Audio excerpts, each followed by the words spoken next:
Et aujourd'hui, le Seigneur m'a dit que dès ce, ce septième mois, ou dès la deuxième partie de la moitié de l'année, la deuxième moitié de l'année, il va nous faire entrer dans une saison de grâce excellente. Oh, quelqu'un peut toucher son voisin. Alléluia. Quelqu'un peut toucher son voisin, dis-lui grâce excellente. Alléluia. On peut lire le livre de Jacques au chapitre 1. Jacques au chapitre 1, je pense le verset 17. Si quelqu'un est arrivé, lis ça pour nous. Tout don parfait descend d'en haut, oui, du Père des Lumières, de variation. Amen. La Bible dit toute grâce excellente et tout don parfait descend d'en haut du Père des Lumières, dans lequel il n'y a ni changement ni ombre de variation. Amen. Amen. Et le Seigneur m'a dit que cette saison qui s'ouvre sera une saison de grâce excellente. Est-ce que je peux parler? Il m'a dit que ce sera une saison de grâce excellente. Une saison pendant laquelle, vous savez, tout à l'heure on va entrer dans la grâce. La grâce a la faculté de te faire hériter de quelque chose que tu ne mérites pas. Dis-moi amen. Et le Seigneur m'a dit qu'en fait, c'est une saison dans laquelle Dieu ne va pas récompenser vos efforts à cause de vos efforts, mais il va récompenser vos efforts à cause de sa grâce. Dis-moi amen. Et tout ce après quoi tu as couru, alléluia. J'ai envie de parler sur quelqu'un ce soir. Tout ce après quoi tu as couru pendant ces 6 premiers mois et derrière lesquels tu n'es jamais arrivé, je veux prononcer une saison de grâce pour que tu l'obtiennes à la faveur de l'Éternel. Oh, dis-moi un bon amen et reçois. Alléluia. Et le Seigneur m'a dit qu'on va entrer dans une saison de grâce où des choses extraordinaires vont se produire sans, elles vont tellement dépasser ton entendement que tu vas te rendre compte que ce n'est pas toi qui as fait ça. Oh, dis à ton voisin, tu vas te rendre compte que ce n'est pas toi qui as fait la chose. Alléluia. Et je prie que Dieu vous ouvre les portes de cette saison. Dis-moi amen. Dans tous vos défis, dans tous vos besoins, dans toutes vos attentes, je prie que la saison de la grâce arrive. Dis-moi amen. La saison où on n'aura plus besoin de ton argent. Dis-moi amen. La saison où tu n'auras plus besoin de tes relations et de tes diplômes et de ta connaissance. Dis-moi amen.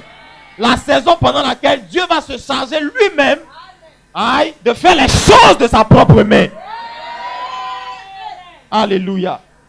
On va aller dans la parole de Dieu ensemble. Et je partage avec vous le thème de la richesse de sa grâce. Pendant quelques semaines, on va explorer la grâce de Dieu. Parce que nous sortons, à l'église, nous sortons enfin, nous ne sortons pas vraiment, nous sommes toujours, mais nous venons de la saison de l'onction, en fait, à l'église. On a beaucoup parlé de l'onction, on a touché à beaucoup de choses sur l'onction. On est toujours dans l'onction. Mais pendant que j'ai commencé à méditer un peu trop profondément sur l'onction, le Seigneur m'a dit, voilà en fait l'une des choses qui fait fonctionner l'onction. C'est la grâce. Dis-moi la grâce. La vérité, c'est qu'il n'y a pas d'onction quand il n'y a pas de grâce. Dis-moi amen. Alléluia. Et en fait, bien plus que l'onction, la grâce est le socle de tout dans la vie chrétienne. Dis-moi amen. En fait, rien ne se produit dans la foi et dans la vie chrétienne quand il n'y a jamais eu de grâce au départ. La grâce est le déclenchement de toute chose. Dis-moi amen. Pour beaucoup, on connaît la grâce comme une faveur qu'on ne mérite pas, n'est-ce pas? Ici, ceux qui sont habitués savent que quand on commence à prêcher, il faut prendre un cahier, il faut prendre un livre. Il ne faut pas faire confiance à ton cerveau. Il ne faut pas faire confiance à ton cerveau. Parce que si je te pose une question sur les leçons de ceux, tu ne seras pas capable de répondre. Maintenant, c'est le même cerveau là qui est enregistré. Amen. Si quelqu'un dit qu'il ne faut pas faire confiance à ton cerveau. Dieu lui-même a pris le temps d'écrire un livre. Dieu n'a pas fait confiance au cerveau de l'homme. Dis-moi amen.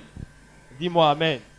Écris quelque chose. Prends un bic, prends une feuille, prends un cahier, prends des notes. Dis-moi amen. Et on connaît tous la grâce sous l'angle selon lequel la grâce, c'est la faveur imméritée en fait. C'est le fait de recevoir quelque chose qu'on ne méritait pas. N'est-ce pas? Moi, claque le doigt. Tout le monde sait que la grâce, c'est l'intervention de Dieu dans une chose, dans une affaire, dans une histoire, pour élever quelqu'un, pour bénir, pour visiter quelqu'un qui en réalité ne méritait pas. Dis-moi amen. En fait, l'esprit de la grâce détruit le. Amen. L'esprit de la grâce détruit les œuvres. Romains dit afin que ce ne soit pas vous qui soyez glorifiés, mais que la gloire revienne à Dieu. La grâce a le mérite de détruire tes œuvres et ton mérite et ta compétence, ton énergie, ton intelligence, pour que finalement la gloire finisse à revenir à Dieu. Dis-moi amen. Et c'est vrai que la grâce, est une faveur imméritée, mais c'est surtout vrai que le terme ou le mot grec qui est utilisé pour traduire grâce, c'est le mot charis ou charis, ça dépend des prononciations. C'est de là qu'est venu charismatique, c'est de là qu'est venu don, charis. Par exemple, quand quelqu'un a un don, il manifeste beaucoup l'esprit dans nos églises, on dit il est charismatique, n'est-ce pas? En fait, le socle de tous les dons, c'est la grâce. Dis-moi amen. Dis-moi amen. Le terme charisme signifie que Dieu décide délibérément de donner quelque chose à quelqu'un sans rendre compte à qui que ce soit. Dis-moi amen. Dis-moi amen. C'est pourquoi en fait la grâce c'est vrai une faveur que tu reçois de façon imméritée, mais la grâce a un autre angle. C'est que la grâce est une capacité surnaturelle que tu reçois en même temps que tu reçois cette faveur. Écoutez-moi bien, tu es moi. En fait, la grâce vient sur quelqu'un et derrière une grâce, je vais vous donner un exemple tout à l'heure qui sera peut-être un peu plus facile à comprendre, mais derrière la grâce qui vient sur un chrétien ou sur un croyant, il y a ce qu'on appelle les avantages de la grâce. Toute grâce vient avec des avantages. Dis-moi des avantages. Dis-moi des avantages.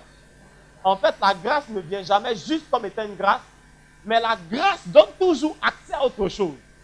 C'est pourquoi en fait la grâce, bien qu'étant une faveur imméritée, est en même temps une capacité surnaturelle qui accompagne la faveur pour vous permettre de faire quelque chose derrière la grâce. Dis-moi amen. Et c'est pourquoi parfois on confond le mot grâce et le mot onction. On peut dire par exemple quelqu'un a une onction prophétique, mais on peut aussi dire quelqu'un a une grâce prophétique. Est-ce que vous comprenez? Parce qu'en fait, tout ce qui va manifester dans le domaine prophétique, il l'a reçu par grâce. Oh, dis-moi amen. Il y a quelqu'un qui, sans consulter son avis, l'a pris et l'a fait entrer dans les grâces prophétiques et lui a donné de manifester tout ce qui a un rapport avec le prophétique. Dis-moi amen. À chaque fois que la grâce vous introduit dans quelque chose, elle vous libère toutes les bénédictions et tous les avantages de la chose. Je vais vous donner l'exemple tout à l'heure, vous allez bien comprendre. En fait, le terme charis est un terme politique chez les Grecs. Chez les Grecs, le terme charis est un terme politique. Le terme politique charis parle de la grâce, ou plutôt de ce que l'on appelle dans nos constitutions aujourd'hui. C'est ce que l'on appelle dans nos constitutions, je ne sais pas, c'est l'article 35, 23, qui donne le pouvoir à un président de la République de prendre une décision sans consulter qui que ce soit. C'est l'article combien? Je ne sais même pas. 40, 48. Ouais, toi, tu es un bon gars. Je sens que tu suivais la crise ivoirienne. Touche quelqu'un dit l'article 48. C'est par l'article 48 que le président peut prendre un décret sans consulter l'Assemblée nationale, par exemple. Et le terme charis, en fait, dans la source de l'hébreu, est un terme politique qui fait référence à ce même article dans nos constitutions aujourd'hui dans la République. C'est le décret par lequel un gouvernant peut prendre une décision sans se référer à qui que ce soit. Oh, dis-moi un bon amen. Aujourd'hui, par exemple, vous allez voir, ça se voit par exemple dans ce qu'on appelle la grâce présidentielle. Quelqu'un peut être condamné à mort. Oh, dis-moi à mort. Quelqu'un peut être condamné pour 20 ans, 50 ans, 60 ans, 10 ans de prison. Mais un bon matin, le président de la République peut se tenir à la télévision et déclarer que celui qui est condamné à mort, je le libère par grâce présidentielle. Ça veut dire qu'en fait, la grâce est un décret qui s'impose aux autres décrets qui le précèdent. Ah, je suis en train de parler à quelqu'un, écoute-moi bien. En fait, dans le régime de la grâce vient pour annuler les régimes précédents. C'est pourquoi vous allez voir que dans ce qu'on appelle dans la Bible les dispensations, la loi a précédé la grâce. Par exemple, quand Jésus rencontre la femme samaritaine au puits dans Jean chapitre 4, tu connais Jean 4? Il y a déjà lu Jean 4. Jésus rencontre la femme samaritaine au puits. Il lui dit, envoie-moi ton mari, retourne au village, envoie-moi ton mari. Elle lui dit, j'ai pas de mari. Et il lui dit, tu fais bien parce que tu as 5 maris, n'est-ce pas? Dis-moi 5. Et Jésus va aller plus loin. Il va lui dire, et le 6e, ou le mari avec lequel tu es en ce moment, n'est pas encore ton mari, ou plutôt n'est pas ton mari. Dans la version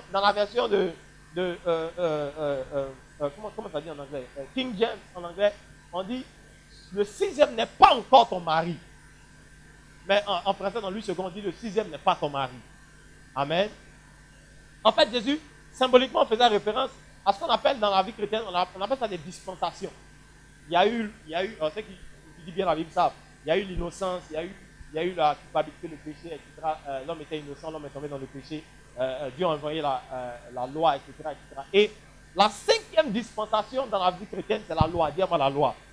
Et c'est pas quand Jésus vient sur terre, Jésus lui-même a été soumis à la loi, n'est-ce pas? Vous allez voir Jésus dans les synagogues, vous allez voir Jésus en train d'écouter les scribes, les pharisiens, s'opposer à des pharisiens, en train d'écouter les docteurs de la loi. La Bible dit quand il était jeune, il est monté à Jérusalem avec ses parents et il est resté, on l'a trouvé assis en train d'écouter les docteurs de la loi. Jésus a été sous la loi. La Bible dit dans Galates, Dieu a envoyé son fils né d'une femme, né sous la loi dans Galates. Dis-moi la loi. La loi en fait était le cinquième, ou plutôt la cinquième dispensation de l'église, de la foi chrétienne. Et juste après la loi, il devait arriver la sixième dispensation que Jésus a introduit. On appelle ça comment? La grâce. Touche quelqu'un dit la grâce. Et quand la grâce arrive, ou plutôt quand Jésus parle à la Samaritaine, il lui dit, les 5 dispensations dans lesquelles tu étais passé, cette femme représentait l'église. Et l'église ne s'est pas retrouvée dans les 5 dispensations. En fait, les nations païennes n'étaient pas concernées par les 5 premières dispensations. Dieu travaillait avec Israël.